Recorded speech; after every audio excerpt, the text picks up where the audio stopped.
city of Sarajevo had been renowned for centuries for its beauty, tolerance and cultural richness. After April 1992, the besieging guns tore the landscape apart and tried to enforce division along ethnic lines. But Sarajevo's culture stubbornly survived. Vedranu Smajlović came to symbolize the soul of his city, as daily he took his cello and played in the graveyards, burnt-out buildings and streets of his native town to honor his dead fellow citizens and to defy the snipers that tried to kill him. But his avowed pacifism and growing fame had not endeared him to certain militias defending the city. Recognizing that his life was now in grave danger, friends from around Europe helped organize his escape in December '93. In the southeast of Ireland, John Borelli had been using Garter Lane Arts Centre in Waterford as a showcase for Bosnian artists in exile. Initial attempts to organize a visit for Smajlović had failed. Suddenly, at 2 days' notice, we got a phone call saying, "Could you take Vedran? You've had an interest in him in the past. Could you take him?" And we said, "To do what?" They said, "His visa is running out in England and he has to leave. And he had nowhere else to go to." And so we said, "Fine." In the 2 months since leaving Sarajevo, Vedranu Smajlović had travelled through at least half a dozen countries. A local holiday home was donated to give him a place to rest.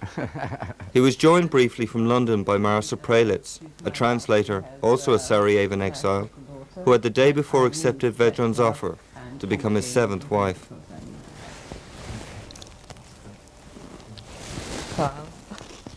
Dođeš. Hoćeš da počnem iz početka ili odakle hoćeš da počnem? Among his few remaining possessions were photographs tracing his 37 years to date. Born into a musical family, his father was an acclaimed Bosnian composer who took the family ensemble, Musica ad hominem, to play in venues all over what was then Yugoslavia. You were the only brother and no sisters, yes? Sestre? Da, I zato sam razmažen. A onda dođe jedan fin period. Dijete cvijeća i ljubavi. Nažalost sam dijete ljubavi, cvijeća i plaća.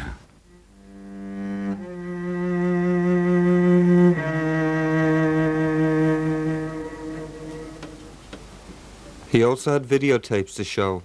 As a member of Sarajevo War Theatre, he took a camcorder and filmed everyday life under siege. Mortars and shells could explode any time, any place, without warning.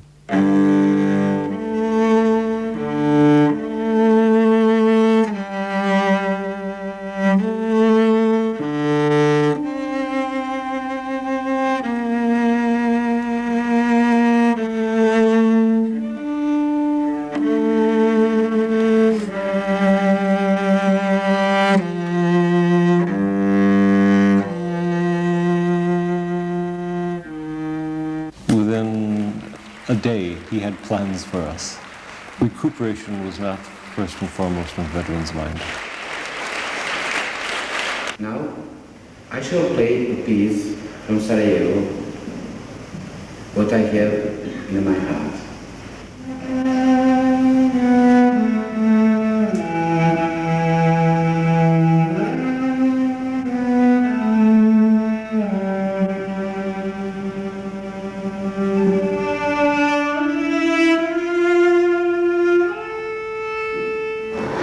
Izgleda da je ludilo zahvatilo. U stvari da smo mi naivni, jer smo toliko pošteni, obični, jednostavni. I upravo ti naivni i obični ljudi su najgore prošli u ovom i najgore prolazi. Konkretno u Sarajevu vidimo stalno šta se događa. Ja sam 20 mjeseci ja ne dam kazati da je to rat, nego u tom ludilu, u tom masakriranju civila. I think everyone sort of expected to see Vedran in white tie and tails. All the photographs we'd seen of him in Sarajevo was this image of the classical musician. But the Vedran that came here was cowboy boots, leather trousers, and something looking between a cross between a hippie and a cowboy.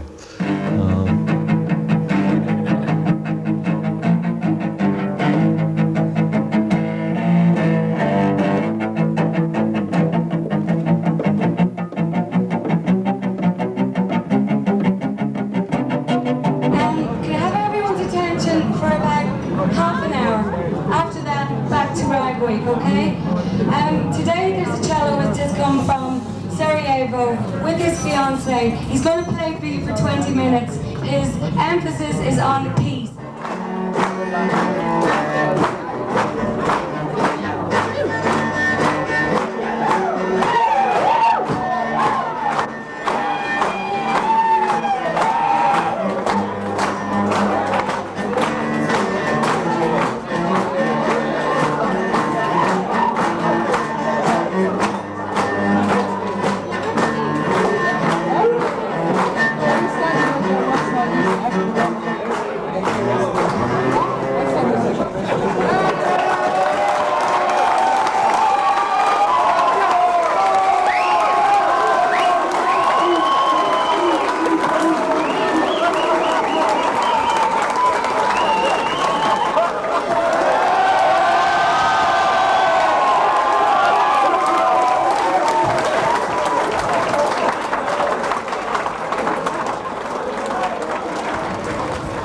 I ovaj čovjek, pored mene, ova fotografija je sa prvog dana Boema.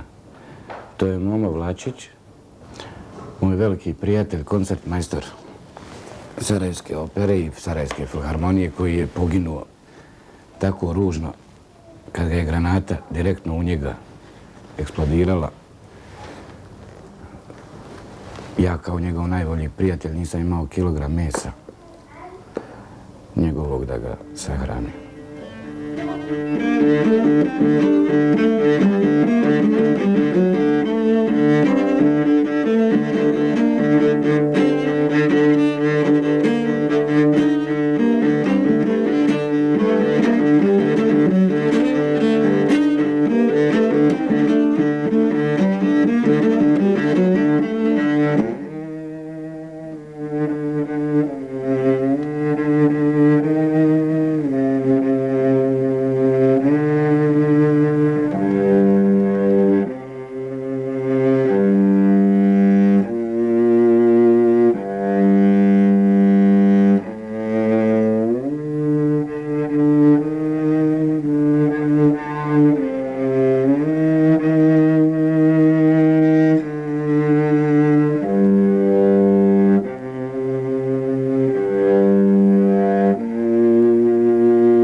By late February, the high hopes of peace in his own country were in stark contrast to the latest upsurge in violence in Northern Ireland. Vedran was determined to travel there, so with a few days' notice, a visit was arranged. Oh, beer! Do you want beer now?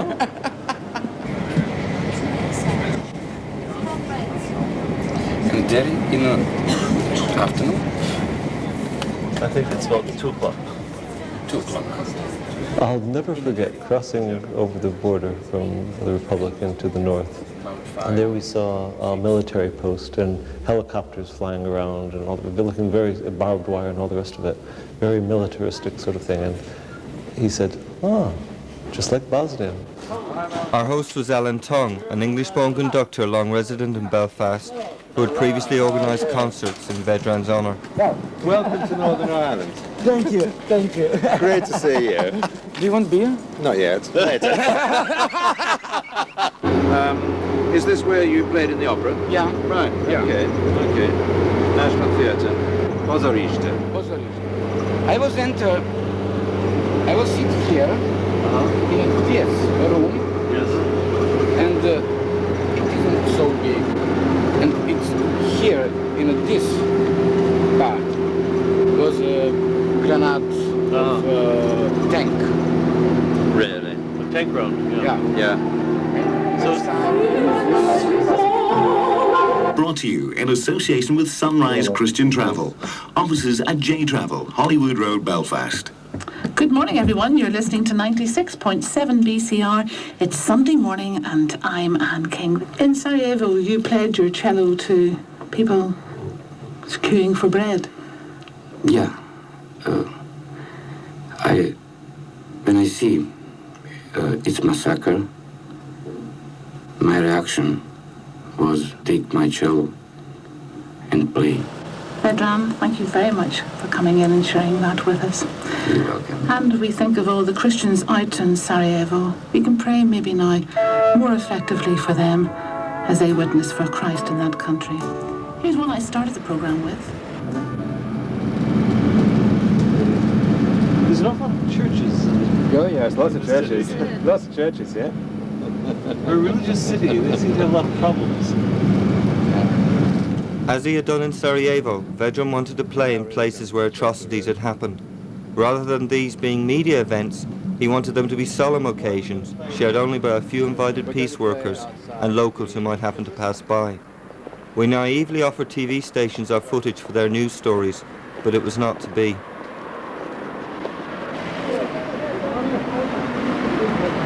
What happened? Where are we right now at the moment? You're now on the Olmo Road, and you're on the edge of a Catholic area, and the betting shop, the Sundgren betting shop, was mostly patronised by Catholic people, and on a day in the mid-afternoon, gunmen arrived in a car and burst into the betting shop in normal broad daylight and raked the betting shop with gunfire.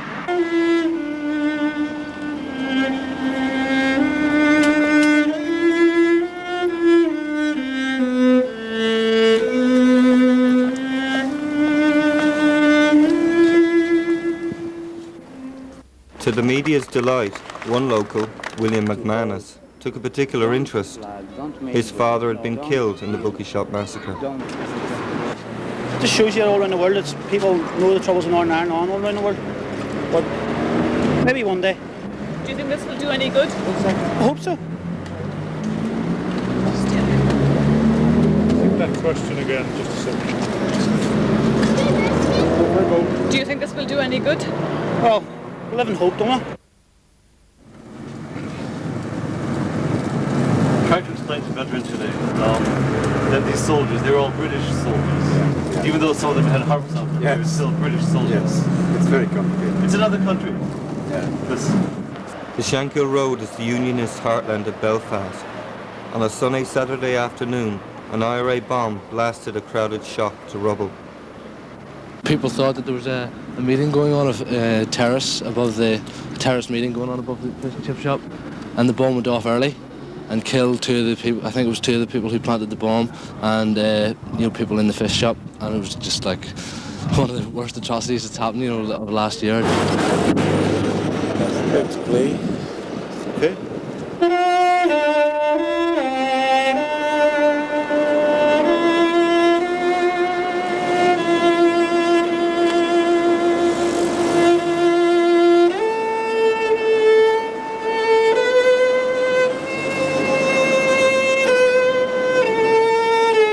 Anybody who's lost somebody, I mean, nothing can take away that pain. They just learn to accommodate to it, but they never really get over it. They wouldn't want to get over it.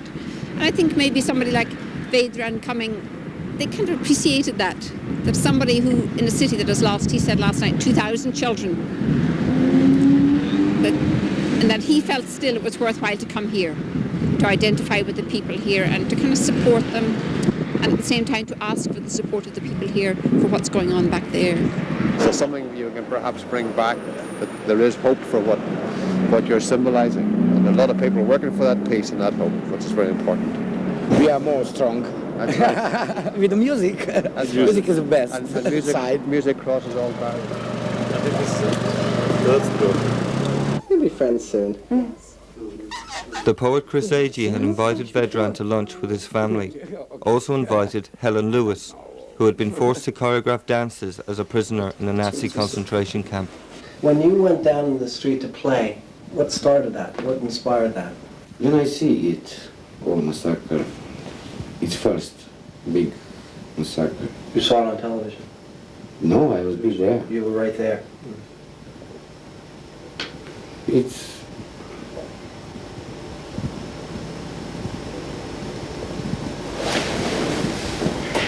difficult to explain. But when you see people without hand, without legs, and dead, and all street people who wait for bread, it's something change in me. Just finding materials to work with as an artist in a camp must have been extraordinary. Well, there was no system. Yes. You know, as I said, things happened on the spur of a moment, because sometimes they happened because it was the only way to save your life. Yes. But by chance, one girl made a remark to me and said they were trying a dance from Coppelia. And I just whistled the music. She said, how do you know this? I knew about these things in the past, and she passed it on, and I was ordered. And after the choreography and the practice, you said you'd almost forgotten where you were. That you'd been so much into the performance. It transcended the place, the time, the place, and the circumstances. For a moment you were on a different planet. You have artist who is in total blockade, who don't work nothing. It's impossible to work. They are just sitting and they are in a shock. It's impossible to work. And what can I do? What can my friends do? They are musicians. Nobody don't want to kill nobody. And what? Because just instrumental play. If I am alone, if I alone play, it's nothing. It's mean also in Watford, with a local musician. It's mean I am not alone. We are together, and you know that I am not alone because you are here.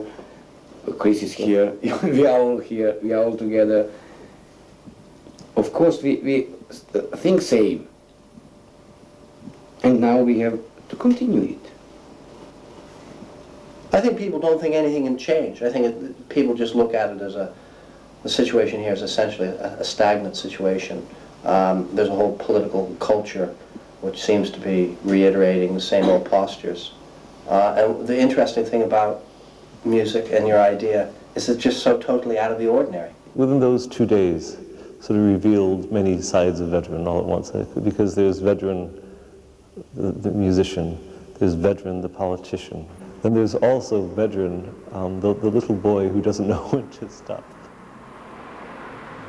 We're very, very short of money. So actually having the hotel for free was a godsend. And then the next morning, I got Vedran's bar bill. It was about £118 for drinks that he ordered for his room between sort of 6 o'clock in the evening and 6 o'clock in the morning, plus another 50 quid worth of phone calls. Sometimes I think, God, why is he like this? He has this extraordinary talent, and you can see it sometimes just, you know, slipping away with a beer.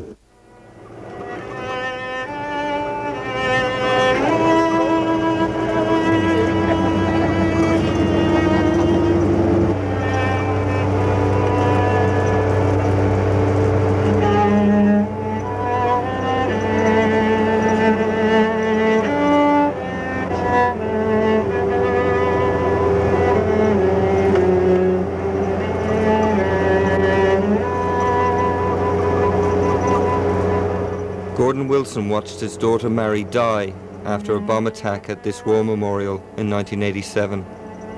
Since then, he has been a tireless campaigner for peace and reconciliation. What do you suggest then? Should we wait a little while and hope that maybe one or two more will turn up? Hear this music that's playing. We could ask them to turn that off.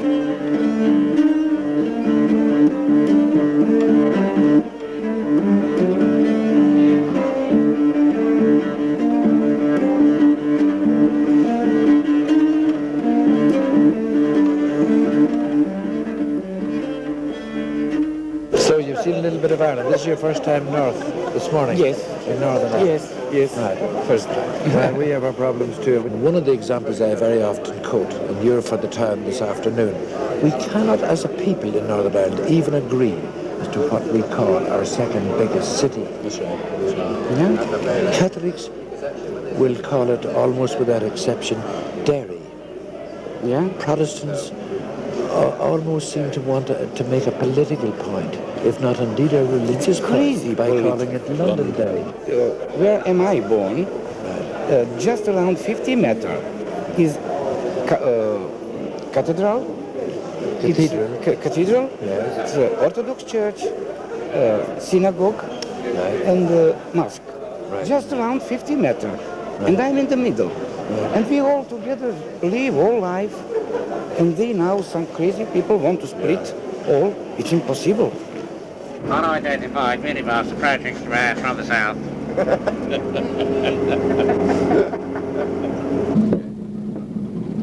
Should I hold the music for you? Yeah. Okay.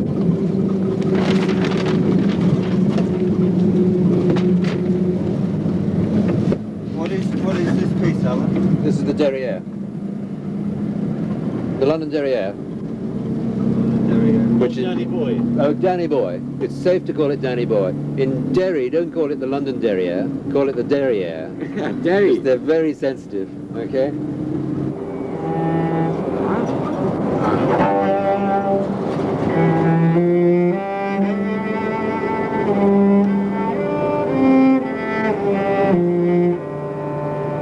So this afternoon, when I hold the music for you, I'll hold the music for you, but I'll have to move it up.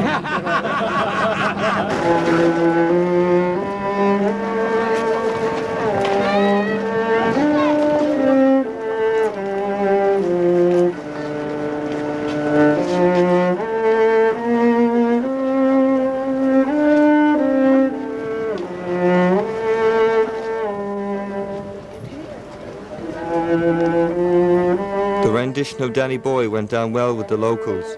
The mayor, Annie Courtney, extended an invitation back to the Guildhall for a welcome drink or two.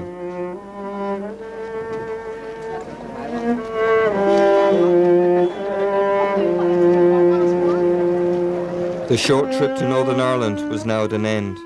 Exhausted, he returned to Waterford. His only certainty was that his Irish visa was running out and that he had to find another country to play in.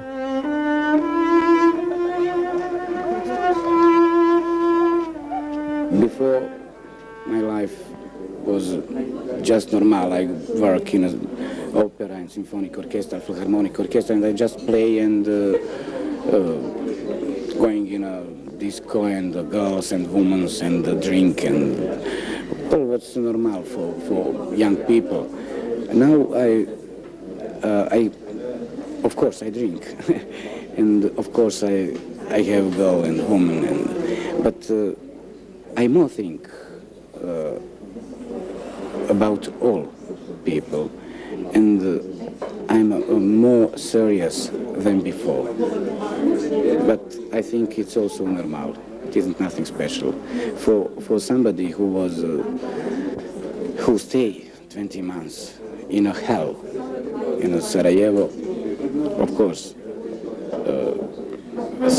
to be serious is not nothing special. Good evening.